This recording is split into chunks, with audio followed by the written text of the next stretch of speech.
Bismillahir Rahmanir Rahim. Mr. President, Excellencies, Head of State, Government and delegations, ladies and gentlemen, on behalf of the government and people of Pakistan, I convey to you, Mr. President, our warm congratulations on your elections to guide the work of this historic session of the UN General Assembly.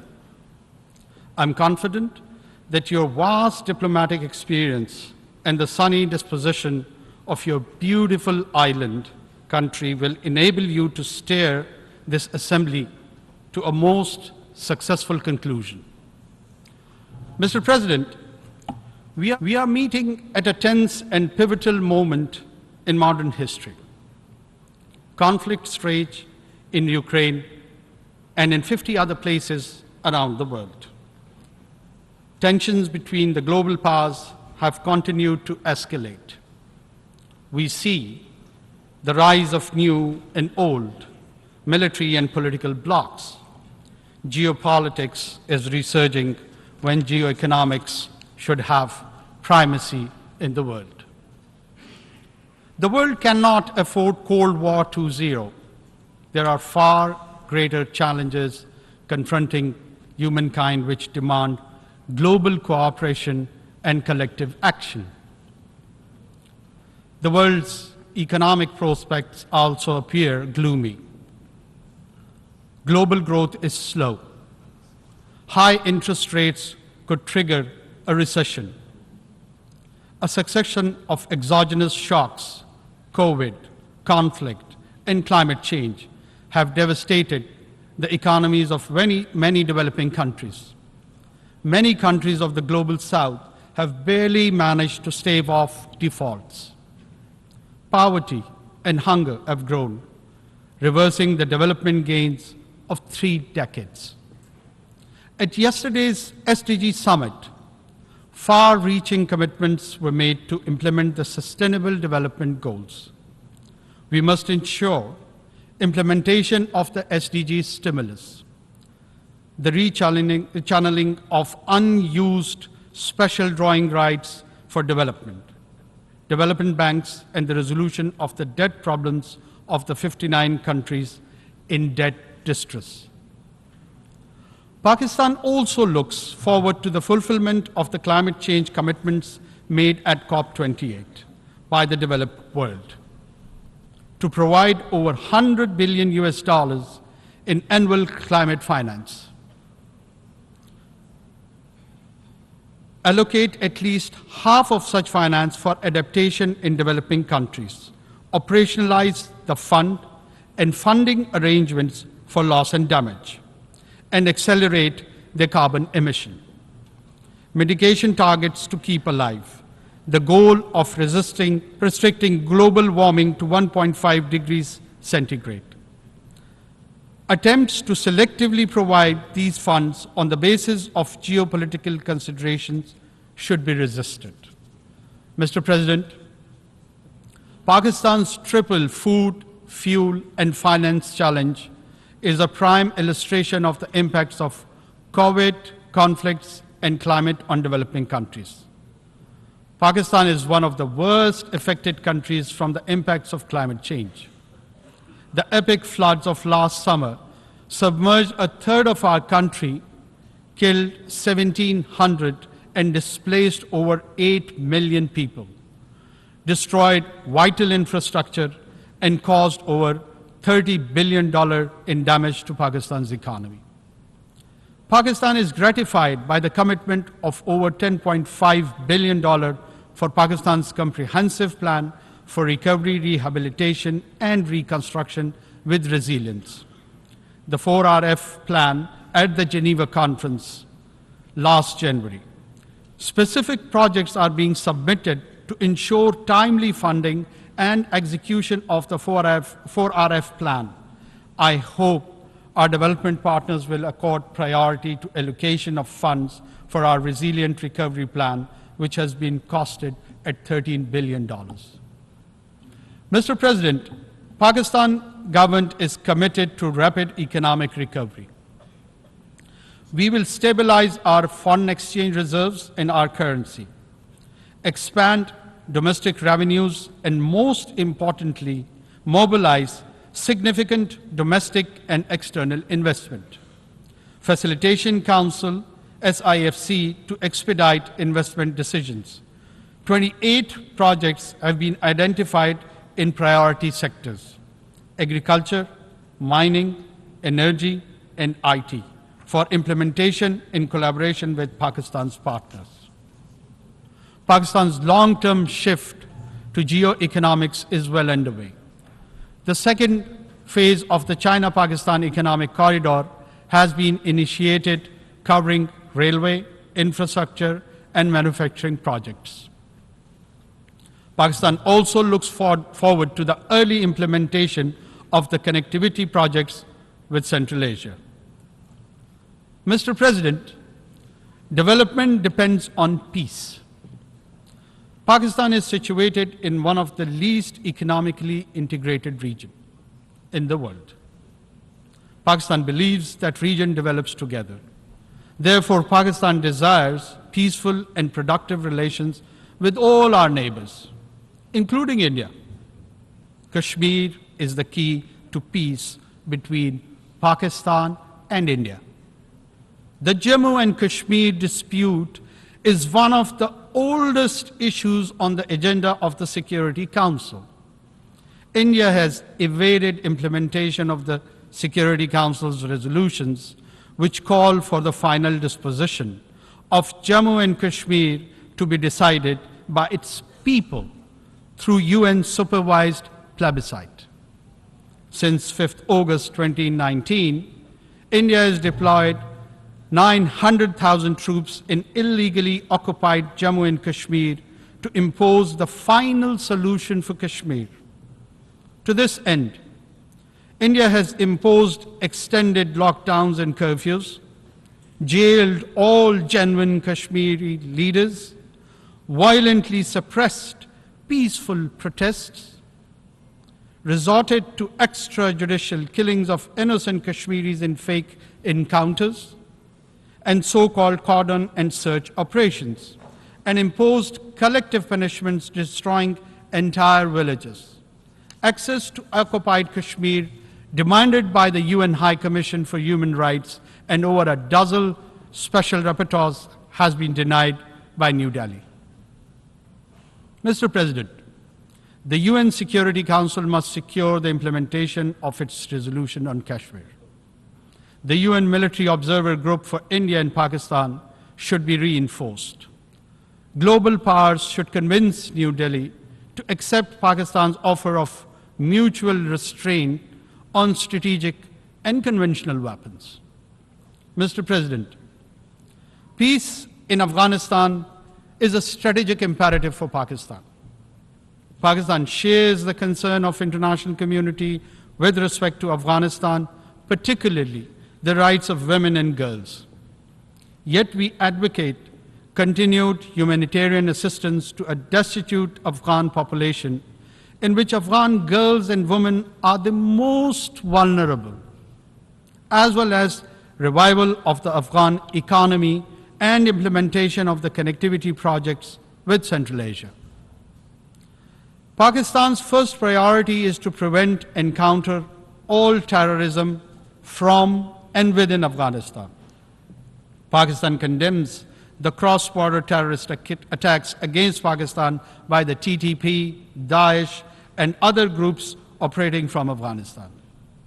We have sought Kabul's support and cooperation to prevent these attacks.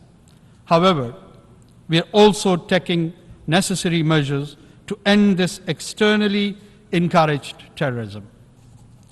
Mr. President, Pakistan welcomes the progress made towards ending the conflicts in Syria and Yemen. In particular, we warmly welcome the normalization of relations between the Kingdom of Saudi Arabia and the Islamic Republic of Iran.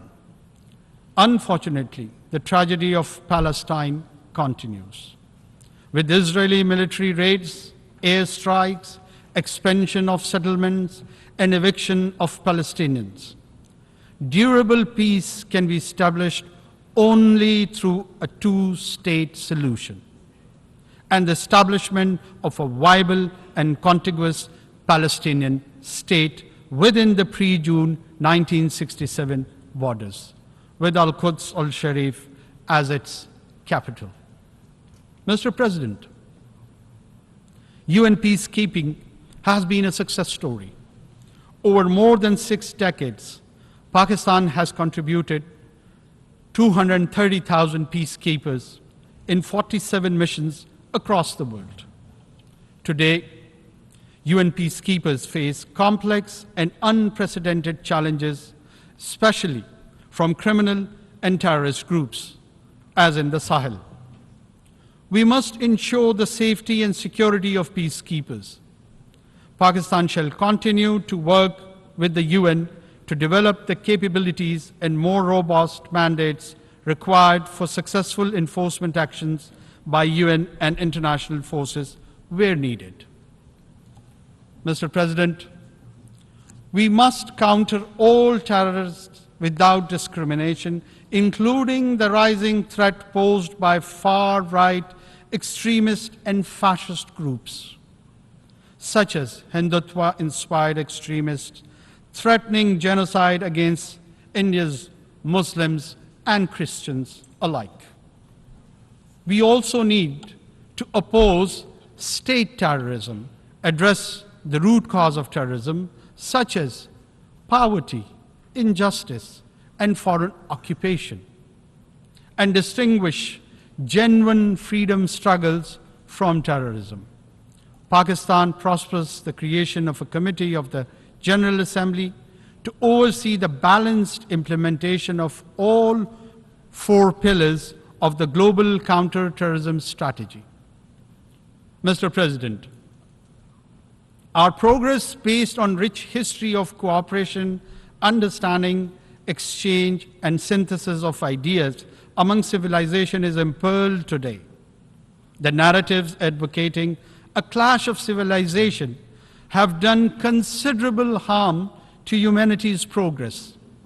Such ideas have done considerable harm to humanity's progress. Such ideas have bred extremism, hatred, and religious intolerance, including Islamophobia.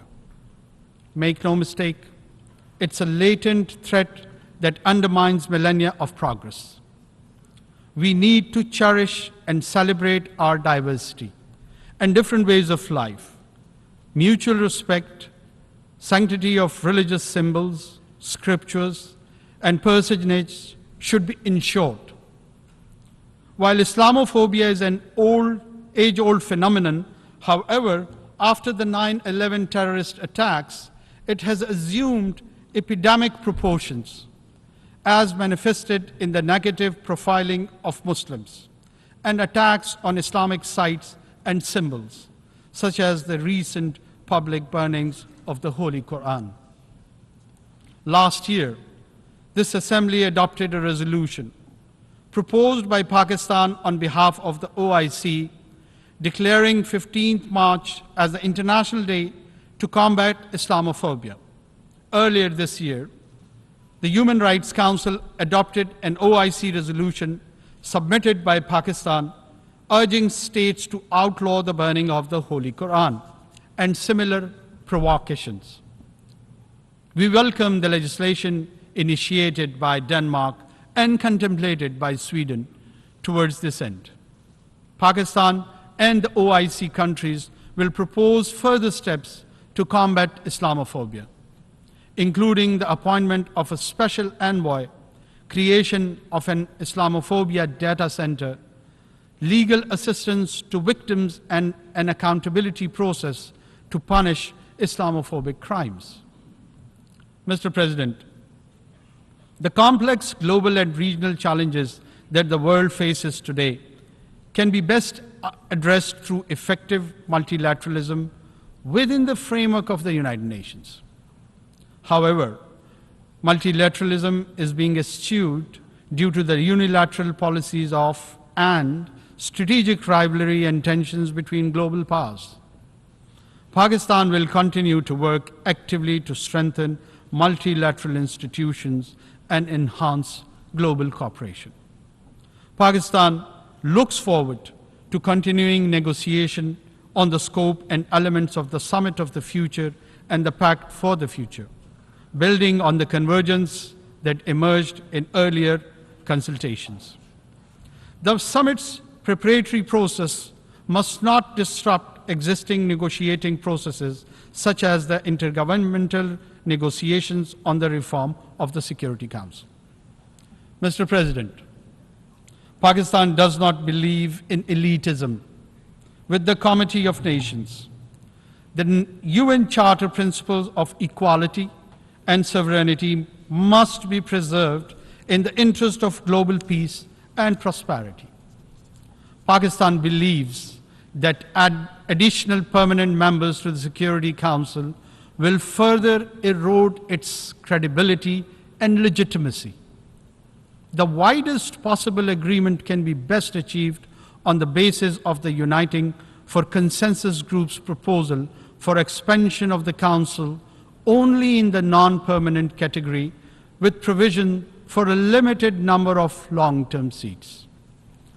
Mr. President, Pakistan believes that to build, preserve, and promote peace and prosperity today and in the future, it is vital to reduce great power rivalry and tensions, ensure strict adherence to the UN Charter, consistently implement Security Council resolutions, eliminate the root cause of conflicts, and respect the principles of non-use of force, self-determination, sovereignty, and territorial integrity, non-interference in the internal affairs of the states, and peaceful coexistence.